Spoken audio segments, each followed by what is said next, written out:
A lot of us may not know gospel music, and it's not something we do with pride. It's not Yeah. something I say with pride. It's just that I'm not, invested in the industry. But it would seem that a gospel artist who is a very popular gospel artist, she goes by the name of Elizabeth. No, sorry. She goes by the name of Evelyn.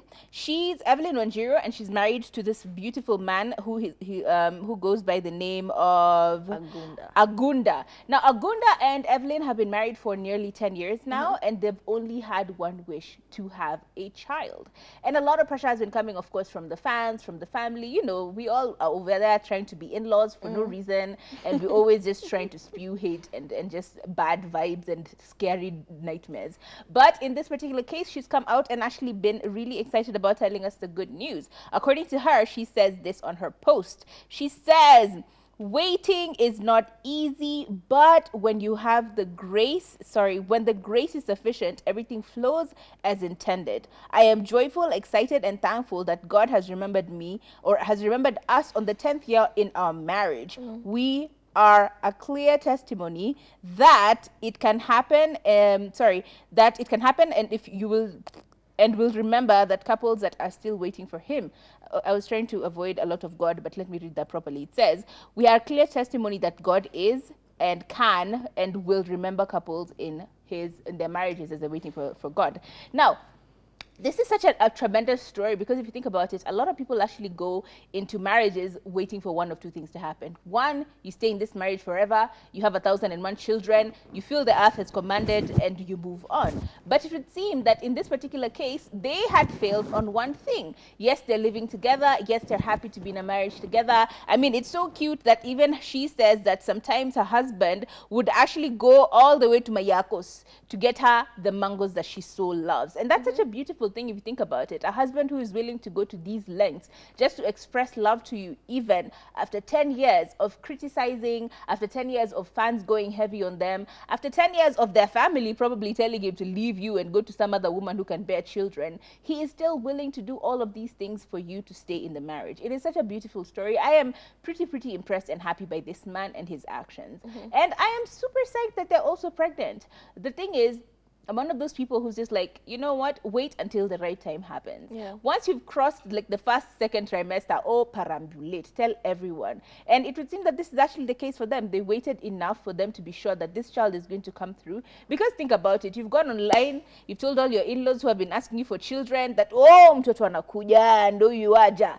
And then something happens, you lose the baby. You think you're going to survive. The backlash that comes from the internet, it's not going to happen. So wait until it is an appropriate time for you to unleash your information, and then tell everyone when you're happy, and hopefully all the fans will garner all the love and all the support for her in her marriage and their child who is about to come. I'm happy for them. It's good stuff.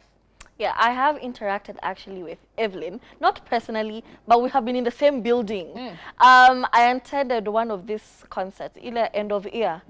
Let me tell you, I entered into that year feeling like all my sins had been washed away. There's just a way she does with praise and worship, and she takes you there, she takes you to the King.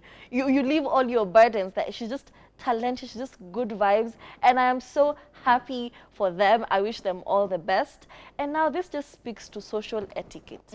Social etiquette ni muhimu, because I feel like everyone is so entitled to like project their insecurities on everybody, to just tell everybody what they should be doing. And it doesn't even end here with asking, when are you going to get children?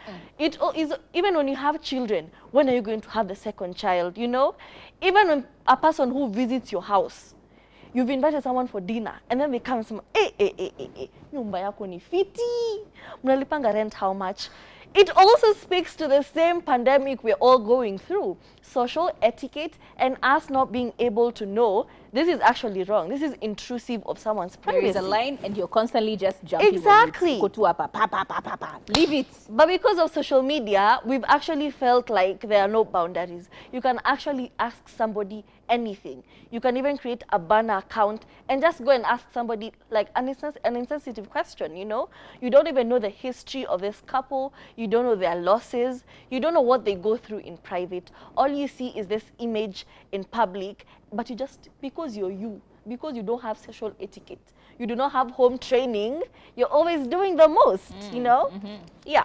And even asking grades, you know, we don't talk about this a lot. But unless you're paying school fees, I don't see why you should ask somebody their grades, you know?